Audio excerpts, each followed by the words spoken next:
everyone, I'm Nikos. I'm a software engineer at Expedia Group. It's good to be back at conferences, I have to say, after two, 3, I can't remember how many years now. Today, I'm here with my colleague, Daniel. I'm a YouTuber. I'm kidding. I'm a software engineer as well at Expedia. And we're going to talk about a topic that is in our heart. We have been working on that for a couple of years. I think it has been 4 or 5 years. We both joined the company roughly 5.5 years ago. And our open source group, has been doing quite a lot of work in that space. So we thought it would be interesting to share the learnings we have had over time over the last 5 or 6 years. So the title is Open Source at Commercial Organizations. And the agenda for today, first, we will go through a timeline of events, what happened over those 5 to 6 years, how open source evolved in our company. And to give you some background, Expedia is a pretty big company. We have many thousands of employees, thousands of engineers, microservices. So this is, I think a better title here would be Open Source at Scale over the last X years for us. So first we have a timeline of events where we talk about the evolution of open source in the company and the importance of providing a non-road experience, which has been critical for us as a central team. Then Daniel will talk a bit about recommendations, good practices, ideas, what we have seen working or not working over the years in that space in commercial organizations. And finally, we have a last slide with a set of projects we have open sourced. Starting with a timeline of events, you can see here how things evolved since 2017. This is roughly when we both joined the company and the open source groups we had in Expedia. And beginning in 2017, we had our very first open source group. It was a really small group. Hotels.com was one of the brands of Expedia Group. Expedia Group has plenty of brands, Hotels.com, Verbo, Trivago, etc. And over the last couple of years, we have been working together with a common tech stack. So we had our first group. Then we open sourced our very first project. It was a big thing, as we will explain in a minute, a project called Sticks. Then over the last 2 years, we had a significant investment in the company for open source. We created this open source/inner source foundation. We had many people working on it, and a lot of things happened, as you can see in the timeline. Then again, COVID hit, travel industry, as you can imagine, things were a bit tough. So we, as a small group, we focused on centralization and consolidation of things. We wanted to automate and centralize as much as possible so that things are sustainable and maintainable for us as a team. And over the last 1 year, I would say, we started looking a bit at metrics, because one challenge that is always there in open source, when doing open source at big companies, is how do you know if you're successful or not? If you have no metrics, then you have no idea where you're going. So let's dive a bit into this timeline. The next slides have the following structure. On the left-hand side, we present the event, what happened. And on the right-hand side, we show our learnings out of that. As we said, this was our very first project, more than 5 years ago, if I remember correctly. Sticks, which is still live internally and in the open source world, is a JVM reverse proxy. It was a pretty cool project back then. It is still in the inner edge of Expedia. It is still our reverse proxy there. It was one of our very first projects. It took almost a year, as fun as it sounds, to open source that, because, as we say in the learnings, we had no processes around it. There were zero expectations. And we needed to figure out, well, how would that happen? And it even required the CEO, or I can't remember if it was a board of directors approval. It was a pretty big decision for the company to open source a project. What did we learn out of that? Again, the first learning was that lack of processes can be just as bad as too many. Of course, as you introduce processes, you need to simplify them, which is very critical, but you need to have some processes in place for that.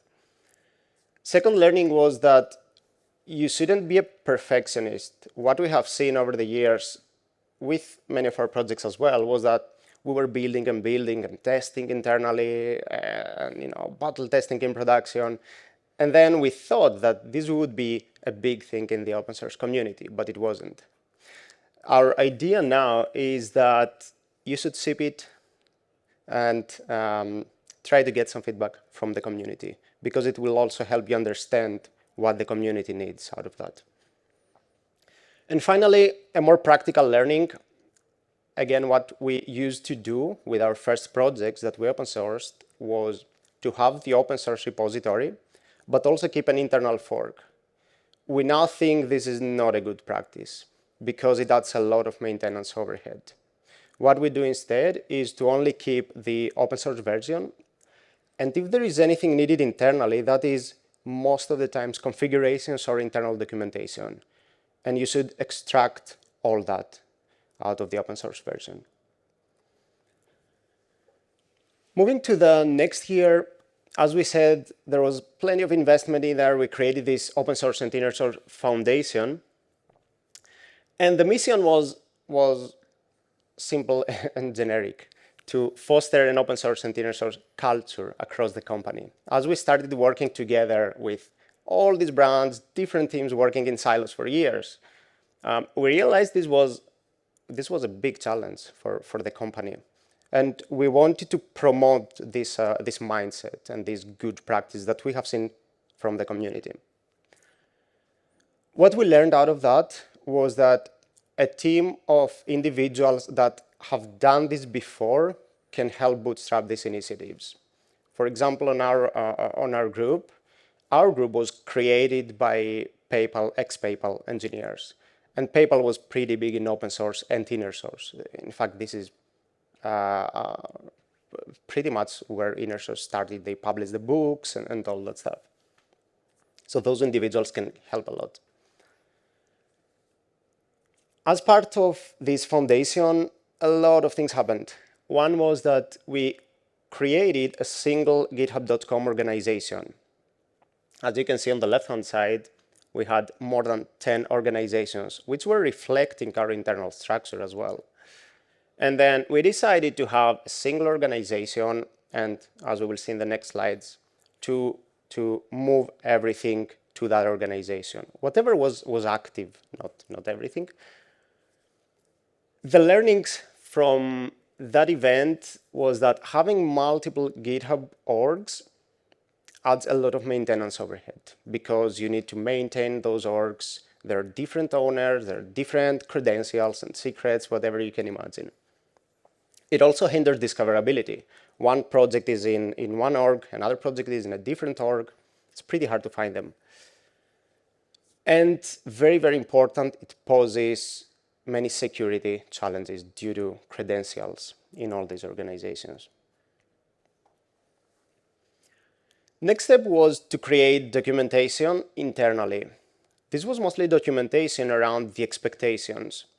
Our engineers wanted to open source projects. They wanted to contribute to open source projects. They wanted to consume projects. They had no idea what they should do. Should they sign documents like CLAs? Should they be careful with licenses? To be honest, no one knew anything about licenses. So we had to set some standards. And this is what this documentation was covering. How can you first open source internal projects? How can you contribute to projects? And how can you consume projects?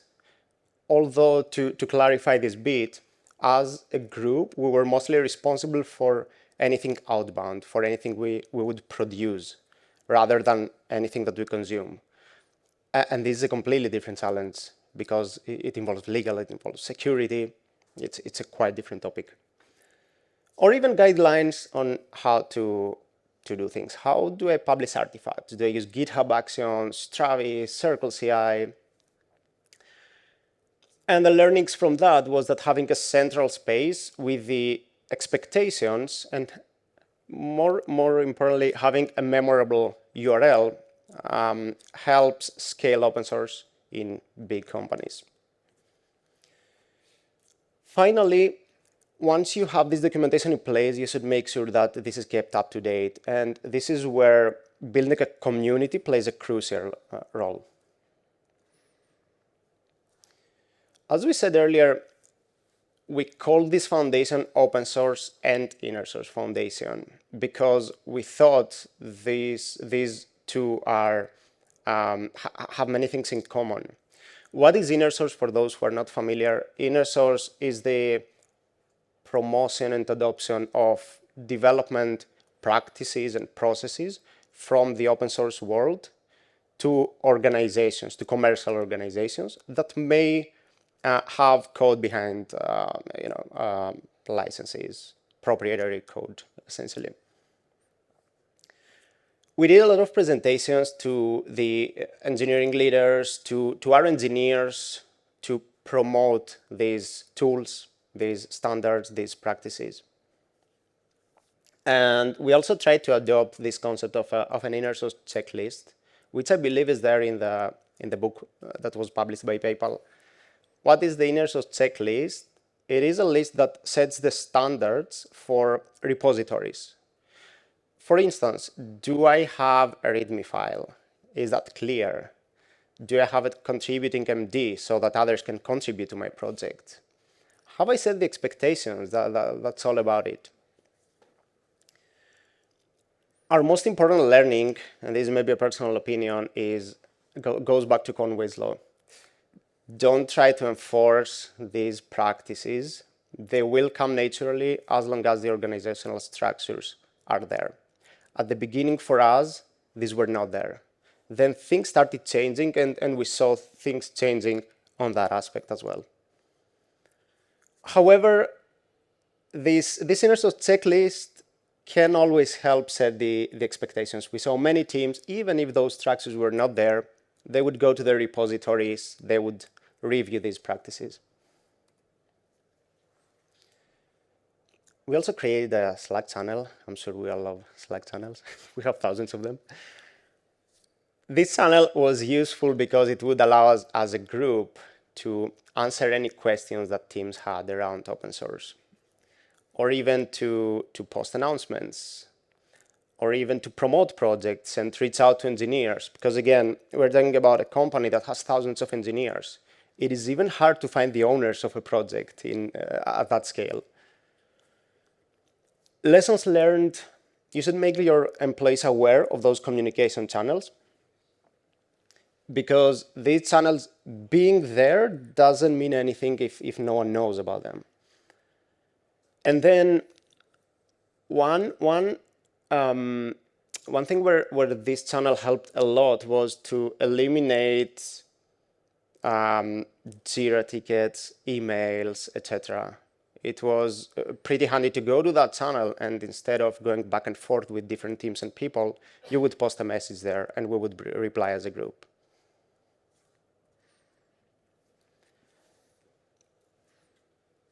If there was one process that I would say was successful and is still there, that was the process we introduced for open sourcing projects. Again, up to that point, we didn't have anything in place. And one of our engineers had this brilliant idea. We already use GitHub for a lot of things. Contributions, most of the projects nowadays are there, most of the open source projects. Can't we use GitHub to the GitHub workflow, like create a workflow on GitHub and open source projects by having approvals, by having stakeholders in there? So this is what we do. We have a unified GitHub-based process, which we saw in the next two slides, for releasing projects to the open. And using that process, we have open sourced more than 30 projects so far, internal projects. Again, similar to the Slack channel, where this process helps is that it avoids all this back and forth with emails, with Jira tickets, etc. And we eventually use that process for different purposes. For instance, contributor license agreements. We will talk about that in a minute. I hope the screenshot is clear, but I will explain this. How does this process work? Let's say we have a team that wants to open source an internal project.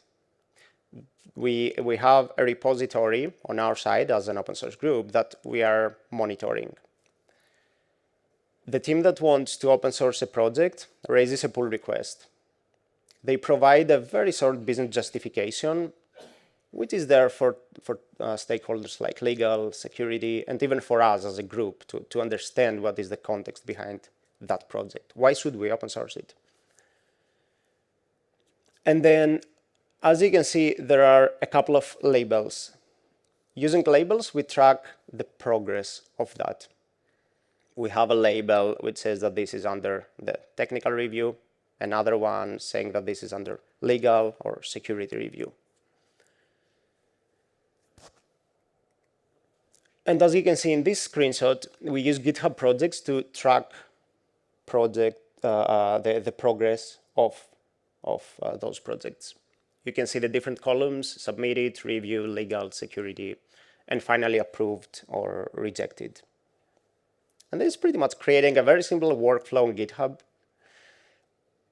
One important step we did later on was to also create GitHub Teams for the different stakeholders. Because initially we introduced this process, but again, we had to talk to the different stakeholders like legal and security using emails. And this was painful, it was time consuming, going back and forth. So we created GitHub Teams, we added them in these GitHub Teams, and then it was just a matter of adding a comment in the PRs.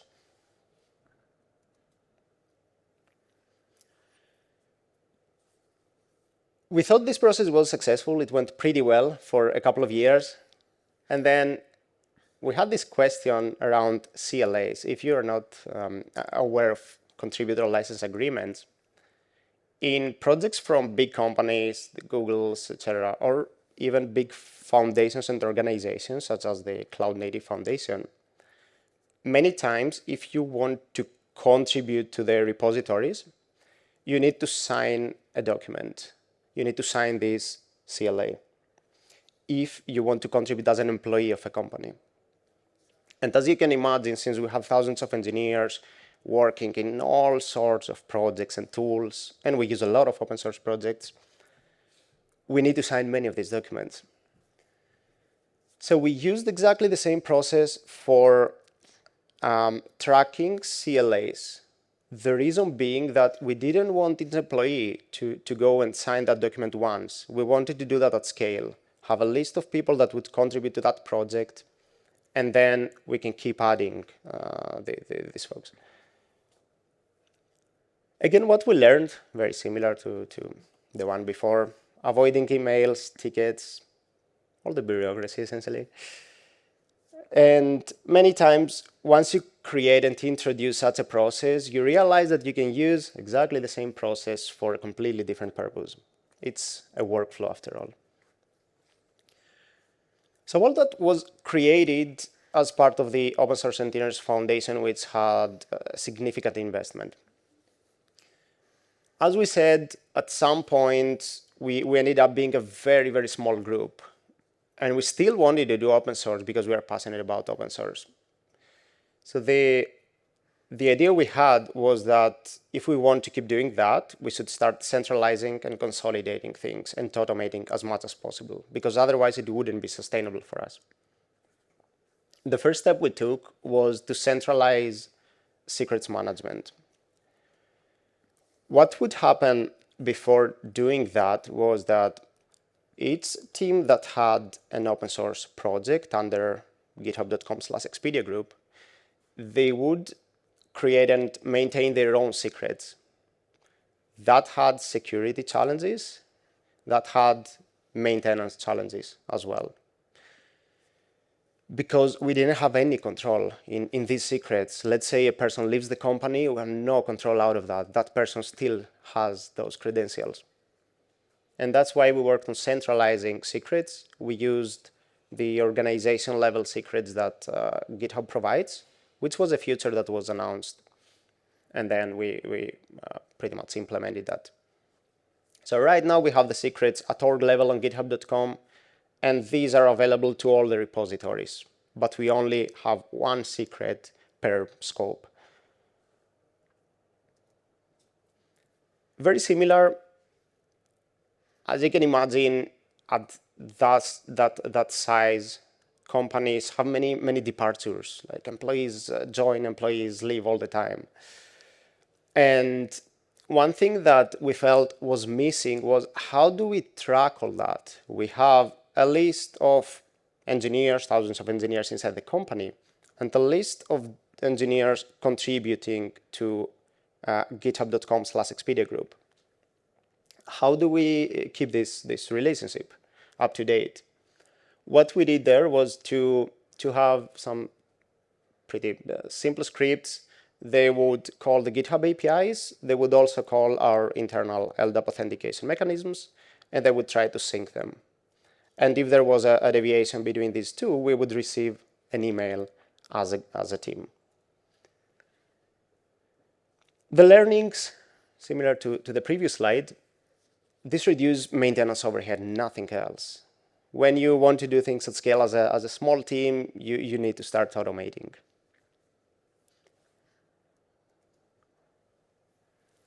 Decommissioning organizations was the hardest challenge, I would say, we had. We had more than 10 organizations, and we tried to move to a single one. That took years. And the learnings out of that was that consolidation is super hard. Think twice before creating more organizations on GitHub for your company. But it is possible. It just takes time.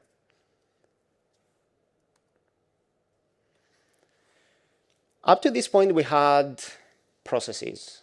I mean, no one likes processes, but that's fine. We needed those. Now to the fun stuff. How do we promote the projects that we open source as a company? We saw this as an opportunity to create this open source showcase website, as we call it. And this was also an opportunity for engineers that wanted to learn new technologies. For instance, the developer behind that, Francesco, wanted to learn some front end. And he was like, okay, maybe I can build a simple website with React and all those technologies now. So he built that stuff together with designers and our comms counterparts, just to ensure that there was a single kind of template styling with the other brand websites. And we see this as a brand asset, which is very important. And then we had this website. We could promote our projects. We could add this website to job descriptions, but we still didn't have any metrics, and that was bad. So every time we would get this question, how do you guys know if what you are doing is successful? How do you track success of all that? It's very abstract. Open source is very abstract in general. And then we came across this OSCI, which is the Open Source Contributor Index. This is an index that was created by EPAM, the company. And the way this works is that as a company, there is a repository on GitHub behind that. And as a company, you can add your email domain to that repository. After that, as long as your contributors use their company's email address for any commits, of course, done during working hours, for work purposes, etc., these contributions will be tracked. And you will see the company in a list that contains all the big companies right now. So this helped us having metrics. And right now we managed to reach the top 100, which was a big milestone for us. When we opted into that index more than a year ago, we were in 165, if I remember correctly. And it was always our goal, let's become let's be in the top 100 of companies. And then there was another gap, small gap I would say, but our engineering teams would want to open source a project. They would create this PR in the repository we had. But what was missing was something that would help them be compliant from a security and legal point of view, and something that would act as the skeleton for them. Because otherwise we had no baseline on the projects. And this is when we created this new project template. This is also a feature on GitHub, which means that you can just click a button and you bootstrap a project out of that. Okay, so before going to the recommendations, where are we now? Right now we have roughly 100 projects on github.com. Approximately 30 of them are active. We have a community, we have around 100 active contributors in the open source world, and a total community of 300 developers, which is big, but we can always improve.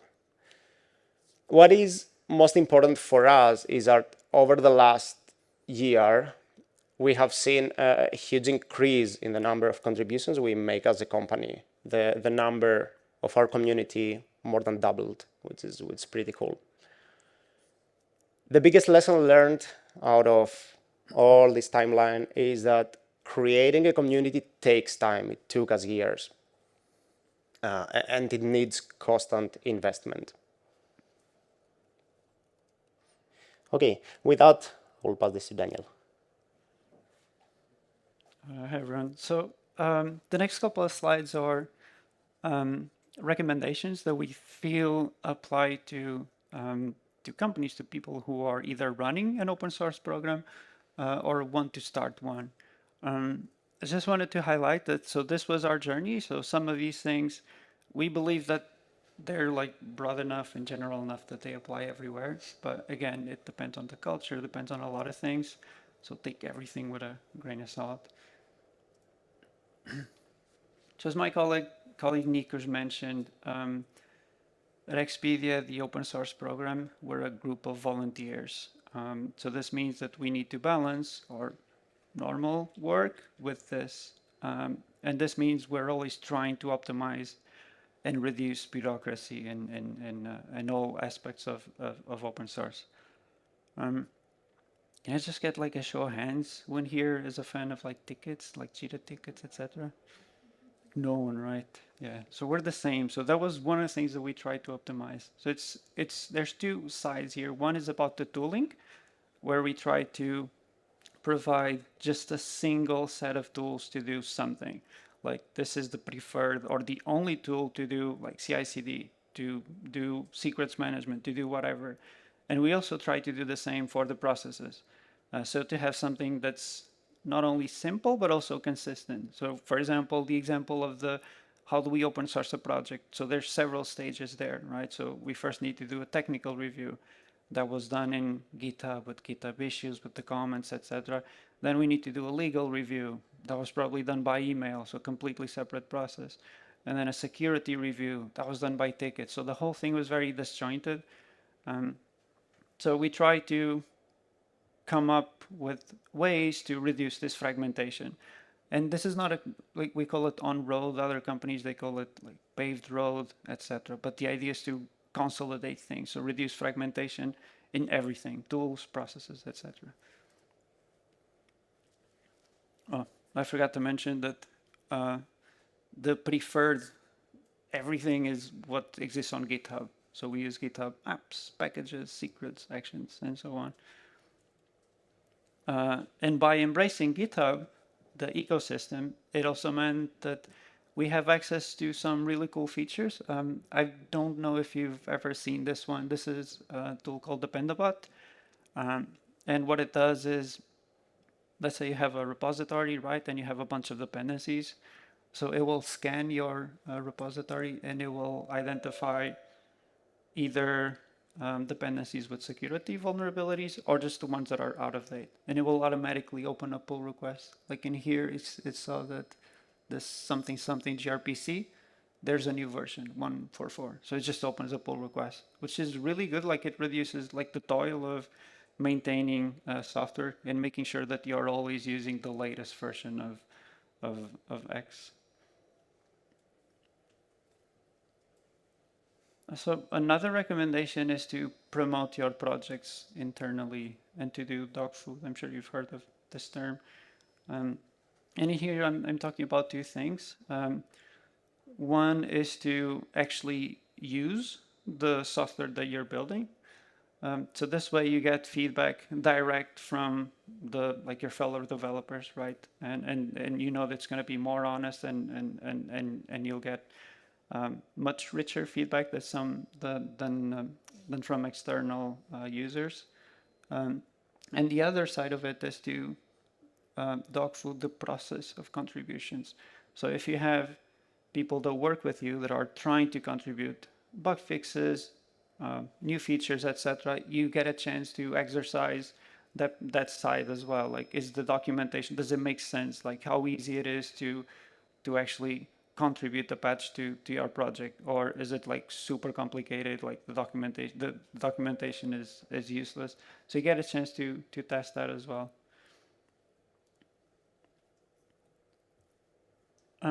Another key item is identifying who your partners are. So as my colleague Nikos mentioned, there's going to be legal, they have a say in this, security, even teams like external comms, like how do you want to position or brand the products, etc. So one of them is security, and we partnered with them so that we could create and then at a later stages optimize a process to where they provided recommendations on what are the best tools that we can use to make sure that there are no hard-coded credentials in the code, for example. The Pandabot, another tool that was suggested by them. But the point is to identify who these different people are who have a stake in the program, and make sure that they are in the loop and they are involved in all of the steps of the process. Another one is legal. So these two were the ones that there's obviously more, but these two are the most relevant ones. They can be really complicated to navigate this space. I'm sure most developers, they are aware of, okay, there's a thing called licenses, there's Apache and etc., and I can use those, but it gets very complicated really quickly. Like if you need to redistribute something, can you use one of those? And then even in things like trademarks, etc. So it gets very complicated very quickly. And in public companies, there's like, if you do a mistake, there can be fines involved. So there are penalties there. So this was another group that we involved in the process, and they are also involved every time that we need to open source something or we need to make a decision about open source program in general.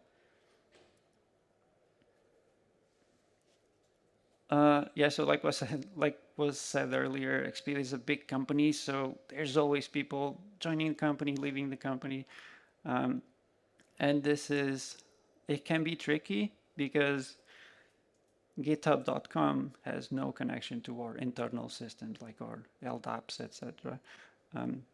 So what we did was we built automation to make sure that things are in sync. So the members of our public GitHub.com, all of them are still employees, active employees in the company.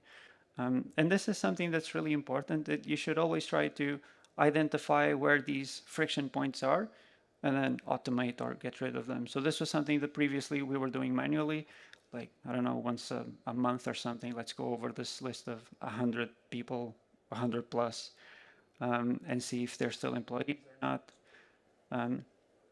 And this also provides us with the chance to have conversations. So, for example, if we know that someone is leaving the company, and we get an alert on that, then we can have a conversation with them. What's going to happen with this project? Are you still, as an external contributor, would you still be interested in continue to maintaining it? Do we need to just archive it and communicate that? So it's a way to automate that.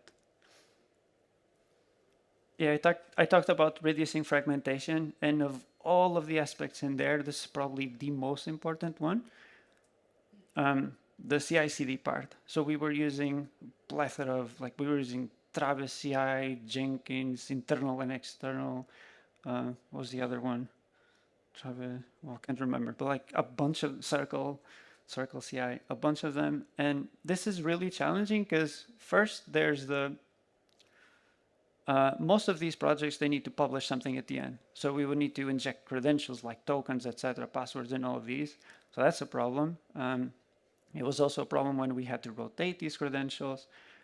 It's also a problem if you have a new project and someone wants to, I want to open source X.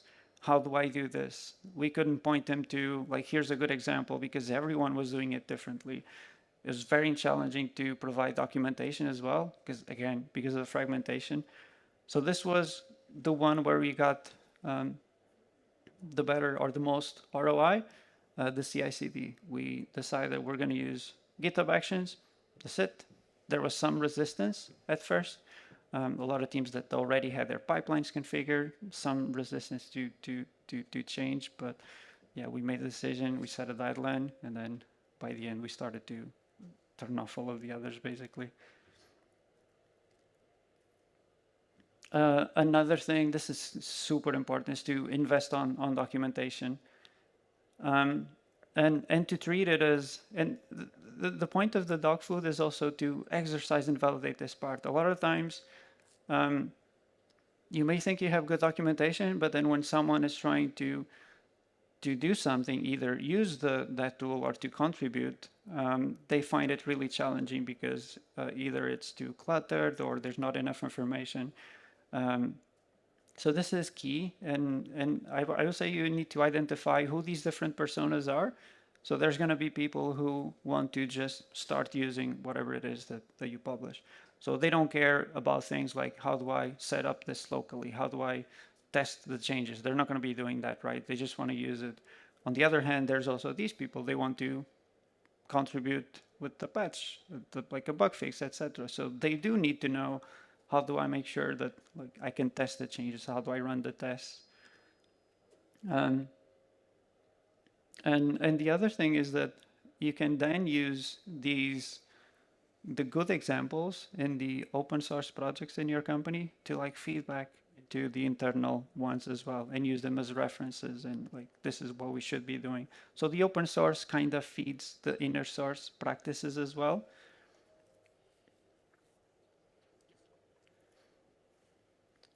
Have you heard the saying, if a tree falls in the forest and there's no one around, like, does it make a sound? Like, it's like a philosophical thing. Like, I think it applies here as well. Like, if you build the best software ever and then no one is using it, like, what was the point of all that? I mean, I guess you learn something, but at the end of the day, it would be a lot better if there were people using what you built. So this discoverability is super important. Make sure that whatever you build is easy to find. And there are like little tips to do this. One is obviously documentation. So if you have good documentation, then search engines, Google's, etc., they will index that. And when someone is trying to search for that specific tool that solves a specific problem, it will be easier for them to find it. GitHub topics as well. So we live in there's a lot of buzzwords today, right? Kubernetes and Helms and whatever. So if you tag your projects accordingly, it will also make it easier for people to find your projects.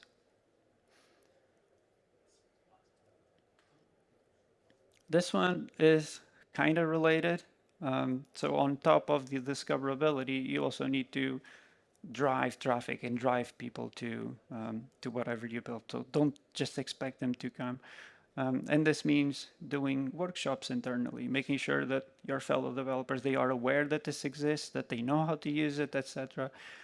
Create an open source website like we did, where you can showcase this and attract contributors that may then themselves become like promoting the project that they contributed to. Blog posts, conferences, and so on. Another really important one is to work in the open. And we have some good examples. So these are two, they're not owned by Expedia, that's why we put them here. One is Backstage by Spotify. The other is called Chaos Controller, is a tool by Datadog. And these are two projects where Expedia or Expedia employees, they are actively contributing to. And it's something that like we're really proud of these contributions. And we also internally, we try to do the same. Like we try to promote or to encourage our teams to, when they open source something, to do everything in a public space. This includes having discussions about the roadmaps, having discussions about the issues, because previously all of these discussions, they were kept internally. So someone would suggest, I want this new feature, and all of the discussion, is there merit to that feature, yes or no? All of this would happen behind the scenes. So right now we try to do the opposite, make everything public and make sure that, yeah, we use GitHub discussions, GitHub issues, etc., to make sure that this process is completely transparent. There's like multiple variations of this photo, but I'm sure you've seen this before. So as engineers, I think our default approach is to just like build something, right? But there's other options. And one thing that was happening a lot was when we were evaluating the requirements for, like, we need a tool to solve X, we would look at the open source ones. And a lot of the times there's always a gap, right? There's like a tiny little, it does everything except this tiny little feature. And instead of putting in the open source hat and contributing that missing feature to this open source project, what would happen was we would just, you know what, let's just build our own. Or let's just hard fork this project and then build our own in there and not contribute this back. So yeah, so really don't do this. Try to adopt this mindset of sharing and the open source like collaboration.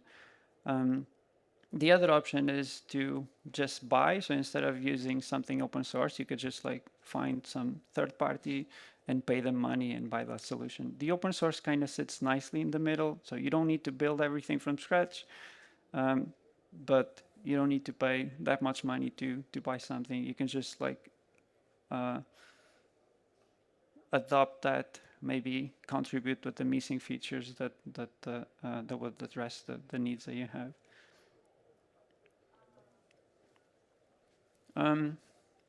So the key takeaways, so like we said, build a structure around open source. There should be some process to it. So not very heavy, not relying on a lot of tickets, very simple, very streamlined, but it does help so that people have an understanding of what's going to happen, what are the stages involved, etc. Document the expectations, again, what will happen.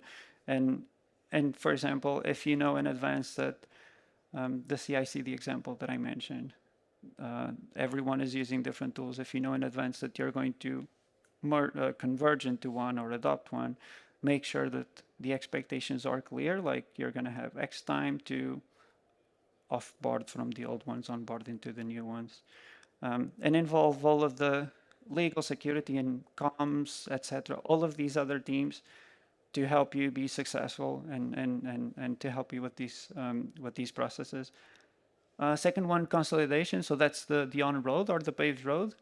So fragmentation is the root of all evil. Try to identify where you're doing things in duplicate in different ways. Pick one, pick the best, and just go with it. Try to consolidate processes and tools. And the other, just leverage open source. So avoid reinventing the wheel. If there's a gap in something, just contribute a patch. Don't hard fork or don't try to reinvent the wheel and build your own. And then use that to like showcase your work, because ultimately this will also help to attract talent to your company. If they know that in company X you're doing all of this amazing work, it will also have these ripple effects. So this is the last slide. Yeah, we just wanted to first to thank all of the people that so it's just two of us here, but it's a very large, well, not very large, small to medium group. Over the years, it was a very large group. So the point is, like, there were a lot of people involved in this, and they've all been doing amazing work to keep the program running. And Yeah, so thank you to all of them. And these are some of the projects that we have, the most popular ones, I believe.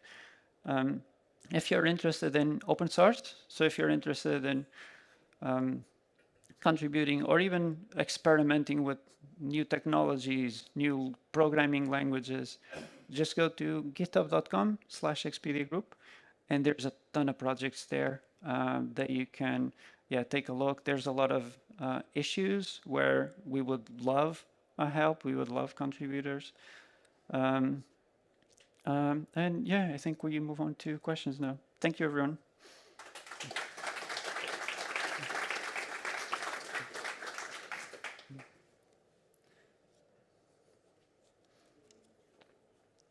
Yes? Yep. You mentioned that for the first project, you have to have CEO level. Did you have to do a lot of convincing at the very top that this was the right direction, or there was a buy-in almost? Okay, so the question is that, maybe I can go back, but it doesn't really matter. Okay, so the question is that for the very first project, which was Styx, the reverse proxy, we needed CEO approval. And the question is, did we need to convince anyone, or was just, a matter of checking a box? Well, I can answer that. So the thing is, because there was no process involved, so right now we have a set of questions like, what is the benefit that this is going to have for Expedia? What are the problems that this is going to solve, etc. So it's very much like black and white. There's still some space up for discussion, obviously, but it's more, there's a process to it. And before there wasn't. So it's like, oh, I have an idea. I'd like to open source this. What does this even mean? Like, what? So the conversations were a lot longer, and there was a lot more. The whole culture was more like risk adverse. That's why we had to make sure, like, what are the risks of open sourcing this? We don't know. Let's ask the CEO. Let's ask the board of directors. Let's make sure that everyone is in agreement. So it was very heavy and the process. But in terms of convincing, I think it was just having to answer maybe different questions or more questions, and some of them were like not relevant for the discussion. Where right now we know exactly what it is that we need to answer, where are the to identify the risks of open sourcing something and the benefits of open sourcing something, if that makes sense. It was also about this project getting visibility. It was a very, very successful project internally. I think it even won Netflix's competition back in time. So a very robust project that was being built for years.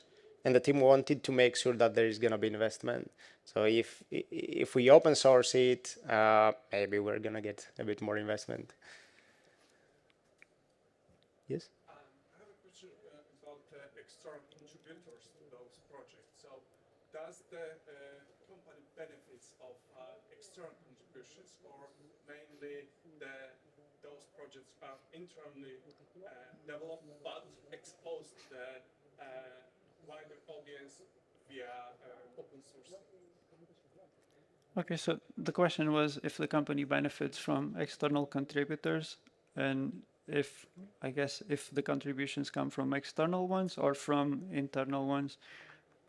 I would say it's a mix. We have some projects, the GraphQL Kotlin, for example. That one is very popular, and I don't know the numbers, but I would guess that most of the contributions, the vast majority, are coming from people external to Expedia. Others, not so much. So others, they're still in a stage where they were adopted successfully internally. So that's where the audience is, and that's where the requirements are coming from.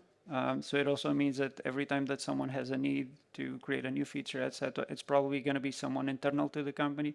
So the contributions are coming from mostly internal ones, but I think it depends. Over time, I think that we would like all of them to mature and get to a point where they are used by other companies, and we will see a mix of internal and external. To add to what Daniel said, in my mind, you can think of the main benefits two ways. I think one important benefit, especially right now where the market is very hot, is hiring, attracting talent. And with some of our projects, for instance, we had a project called Haystack used for distribute tracing. It was very, very popular, and we open sourced it.